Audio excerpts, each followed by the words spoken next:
Welcome to Herbally Yours, an adventure into the world of natural medicine. Here is your host, Dr. Ellen Kamai, the natural nurse who will help you take the leap to ultimate wellness. Greetings, and thank you for joining me, Ellen Kamai, the natural nurse, for another edition of Herbally Yours, right here on the voice of Nassau Community College, 90.3 WHPC.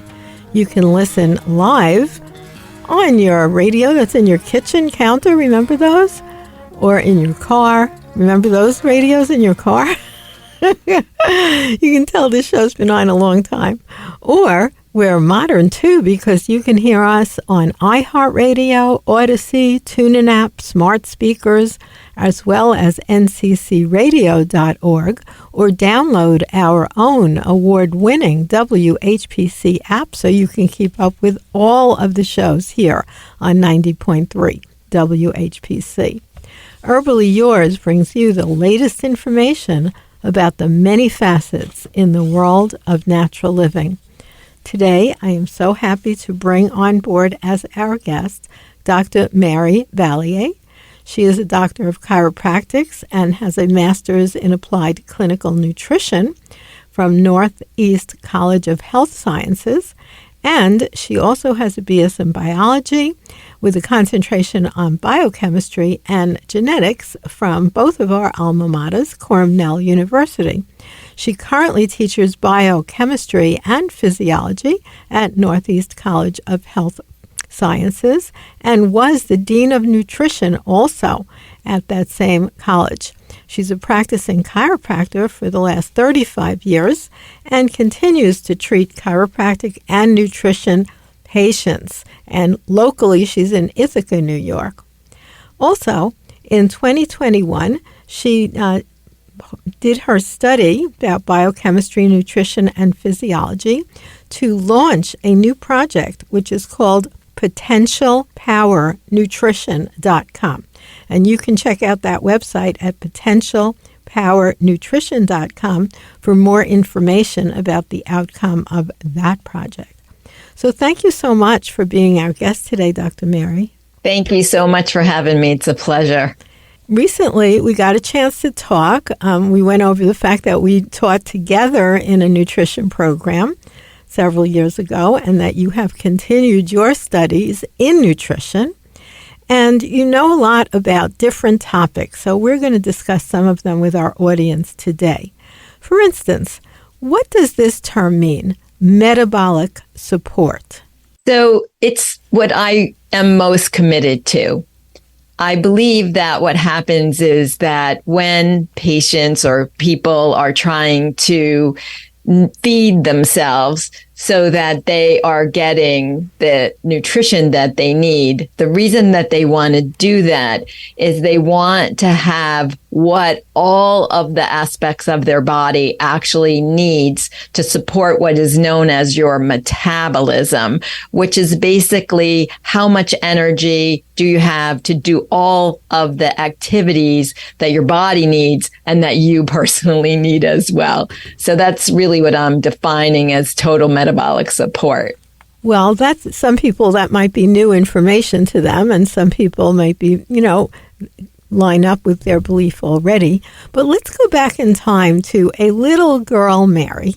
What made you go on this journey towards science and nutrition? That's a great question. Actually, for me, when I was young, I had a lot of health issues.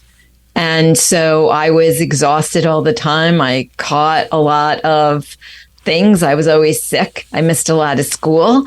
And so what ended up happening was in my 20s, I actually was exposed to someone who did chiropractic care and said I had some structural issues, but also focused a lot on my nutrition, that it wasn't complete. And so that I was having issues in my own body responding to the environment, and I couldn't quite meet the needs that I was having to do all of the activities that I actually wanted to do. Let's think about what your diet was like at that time. Would you remember, if you thought back, like what you might eat typically for breakfast then, which would be different from what you would do now? I totally know the answer to that. I was one of those young women, very worried about my weight. And so I was a meal skipper. And the most commonly skipped meal turns out to be breakfast. And that was the one I tended to miss, right? And so when you do that, you don't have number one most important, what's called a macronutrient, the thing you need in a large amount. I definitely wasn't having enough protein.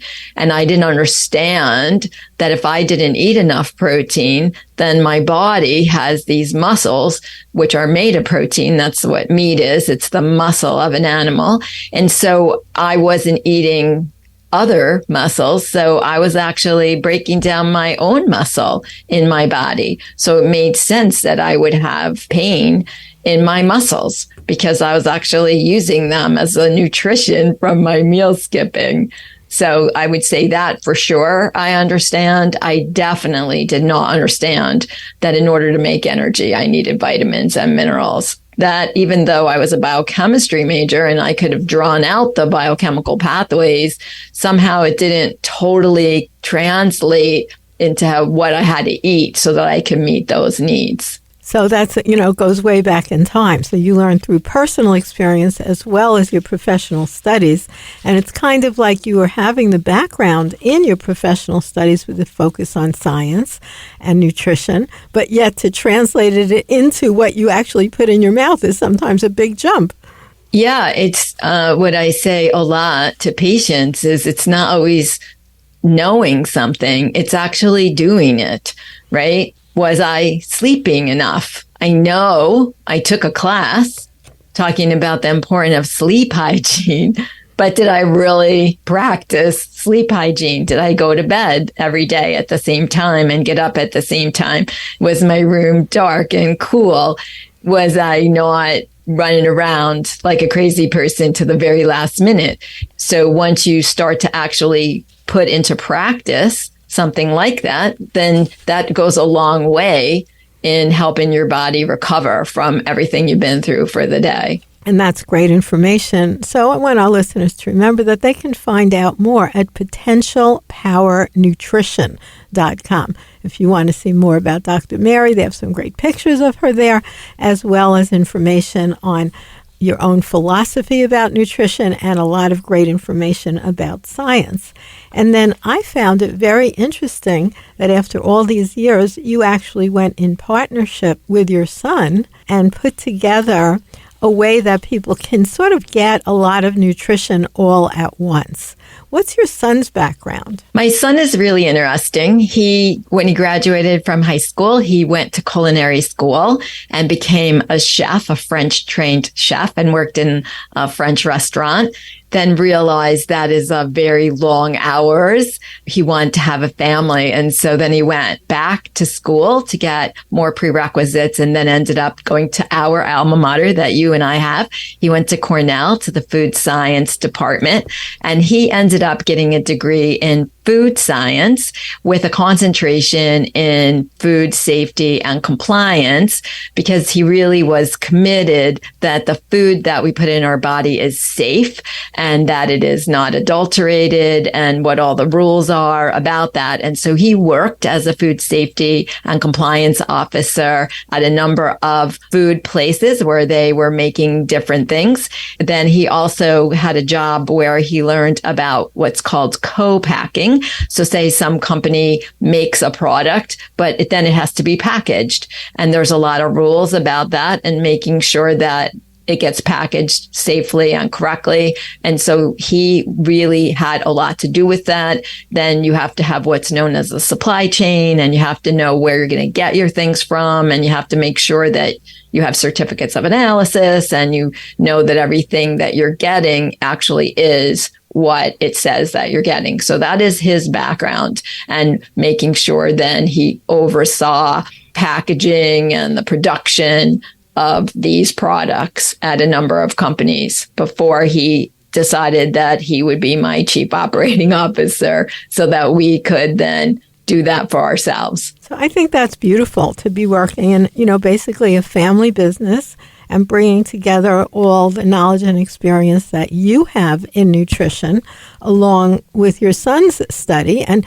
you each study different parts. So it's a really, great partnership. Yeah, we're really blessed in that way. And he also did do a few semesters in the Masters in Nutrition here at Northeast College of Health Sciences. So he did take a few classes. So he has a lot of foundational nutrition as well, where he understands macro and micronutrients. So he has a lot of experience in that. And then because of his chef background, he has a lot of knowledge in flavor and making sure things have the right mouthfeel, which is very important for compliance. Like you can make something that might be really nutritious, but if it doesn't taste delicious, you're not going to drink it. So what are some of the nutrients that are important to have every day, even to keep, let's say, hair, skin, and nails looking great? What's interesting is a lot of times when people think about hair, skin, and nails, everybody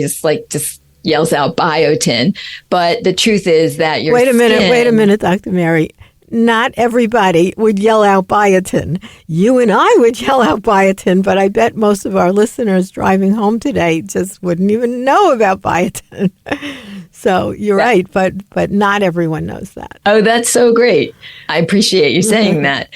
But what's interesting about your skin is the reservoir, intriguingly, of a lot of nutrition for the rest of your body. Your skin needs everything else needs. It needs what's the most, in my opinion, important macronutrient, which is protein. And so we have to have sources of protein, whether we eat animal protein or we have plant-based protein. It's very important to have that. And we need that so that we can make all the proteins that we need so that your skin has resilience and you can make great hair and your nails. Also, your skin has a lot of nutritional needs for making energy. And so it needs all the B vitamins. So we've heard of like B1, B2, B3, energy, it rhymes. And so that's really important. And it needs vitamin C to make what a lot of people may have heard about, collagen peptides. So we need vitamin C and protein to make that. And so I think those are all really important. And we want to have them in the right ratio and the right form.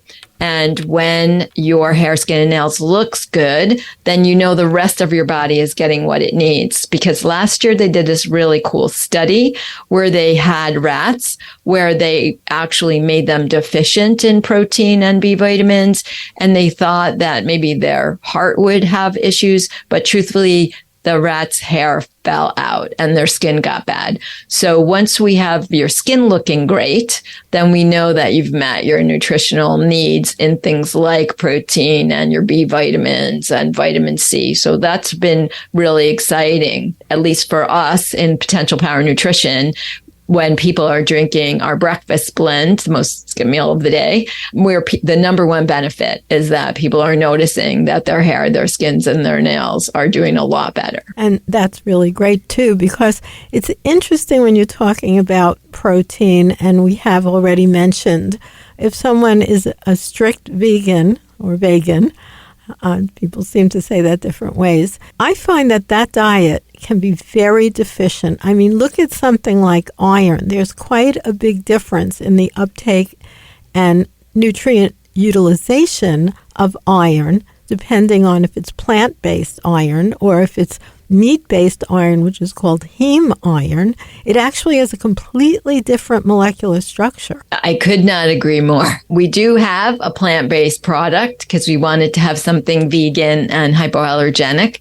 We only, in our product, actually only has 8 milligrams of iron, which is below the RDA for menstruating women. I actually, for patients and clients who are having our shake, if they are a menstruating woman, if they're pregnant or nursing woman, then I do actually want them to have a really great form of iron, because I understand how important it is to have that heme group.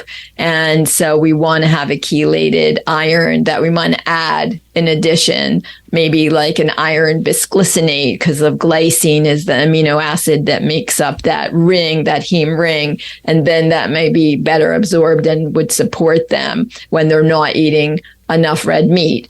Even though this is one vegan meal, I personally, and I'm in favor of having some animal protein. I think it is necessary for the majority of people. And I understand if that's not what you want to do, but for a lot of people, that would be a great choice. I totally agree. And I want to remind our listeners that you are listening to Herbally Yours on the voice of Nassau Community College, 90.3 WHPC. You can listen live online at nccradio.com, iHeart, Odyssey, or any podcast venue of your choice.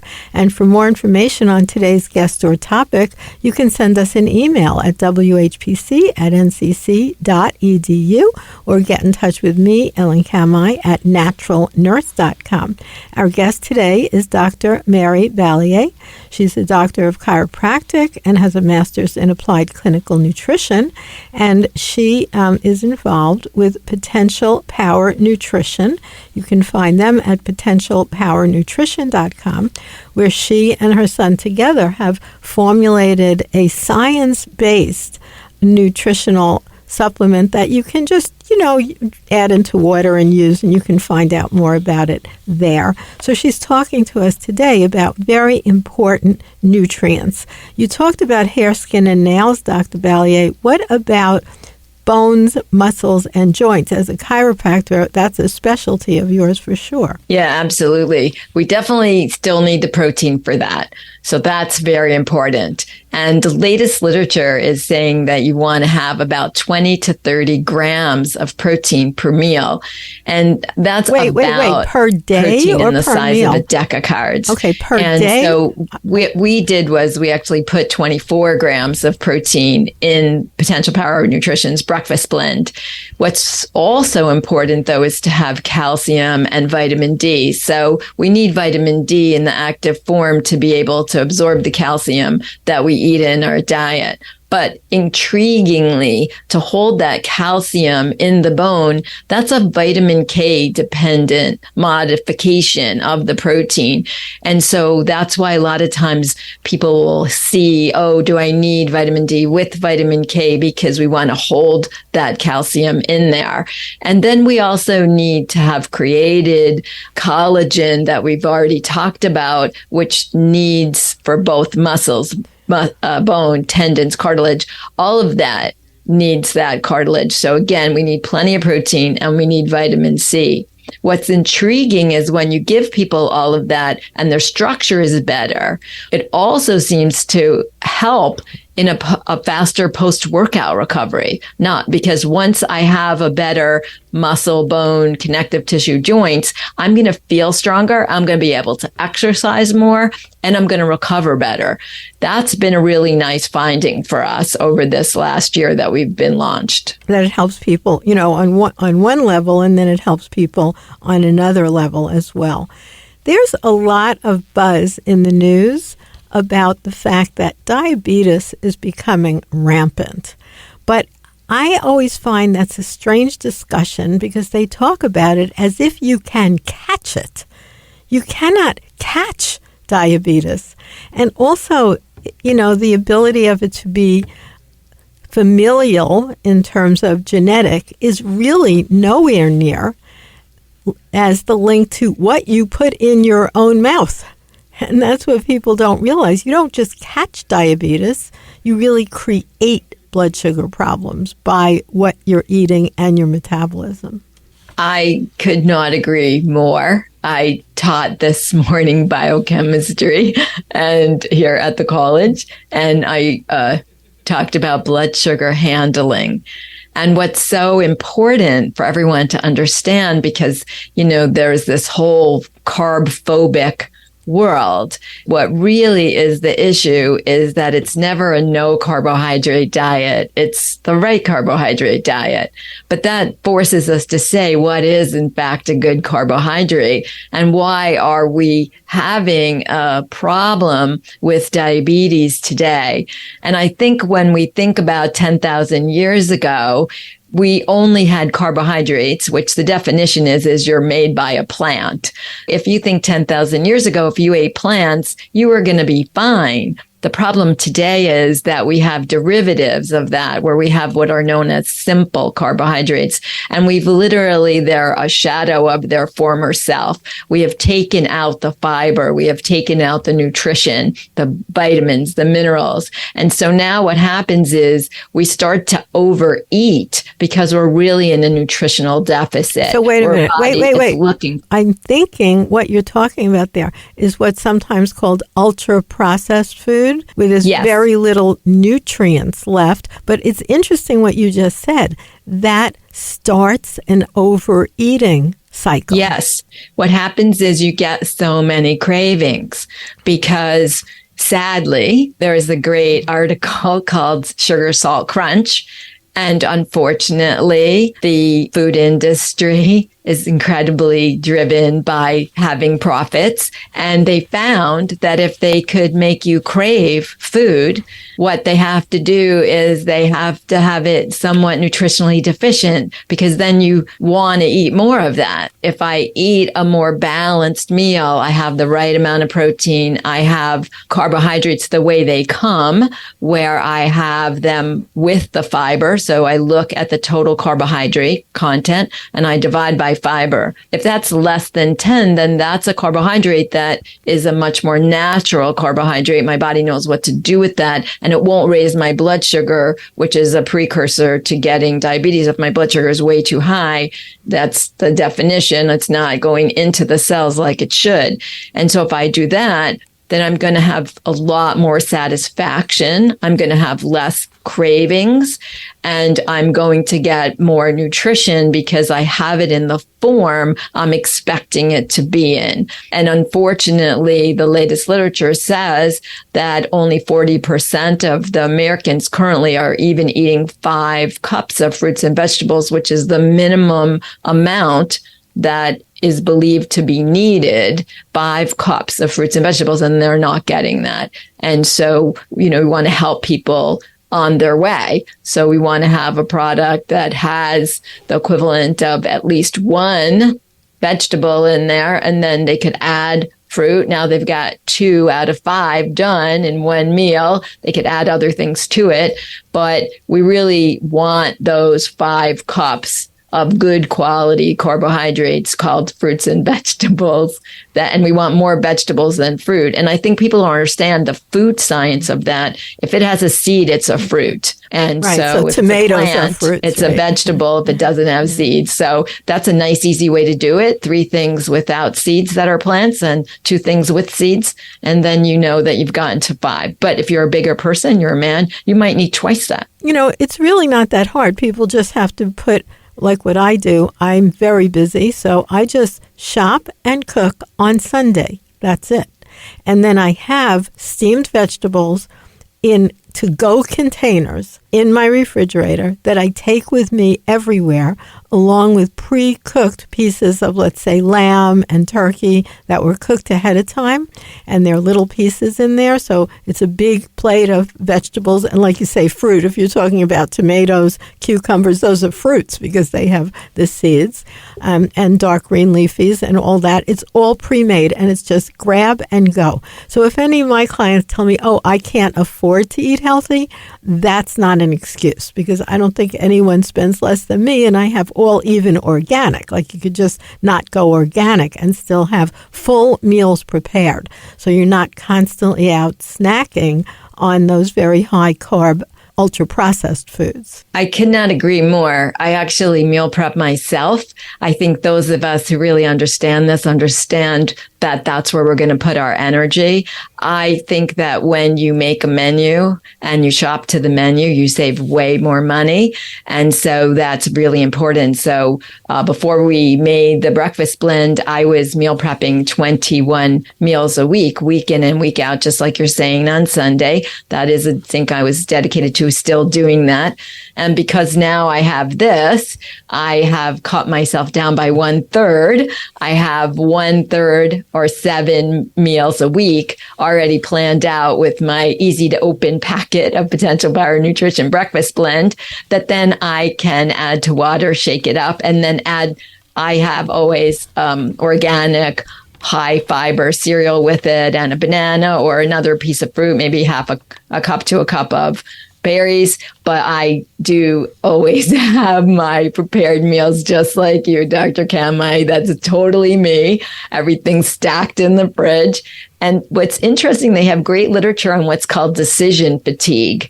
And because I'm making that decision on what I'm going to eat all at once, and I shop to the menu and then I meal prep, I don't get into decision fatigue, which then again raises your stress level, and you're going to be more likely to have a choice that may not be the best. That's really feeding your body. Right. Or people usually will just run in and get a bagel, run in and get a pizza. I just don't eat any of that. Zero. I don't miss it. I don't want it.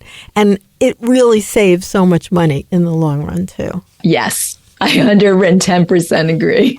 Yeah. And it's not that hard. It's just a little bit of, using a certain portion of your time for that food prep, as you said. Now, what about overdosing with tons of vitamin pills? I know you have a lot to say about that. I do. I'm not a fan of high dose vitamins. I went to Cornell University and I have a degree in biochem. And then I actually, at the time that I was at Cornell, you could only get a nutrition degree if it was animal nutrition. So I have almost a master's from Cornell in animal nutrition. And I really try to say to my patients, it's so important to treat yourself as a beloved animal.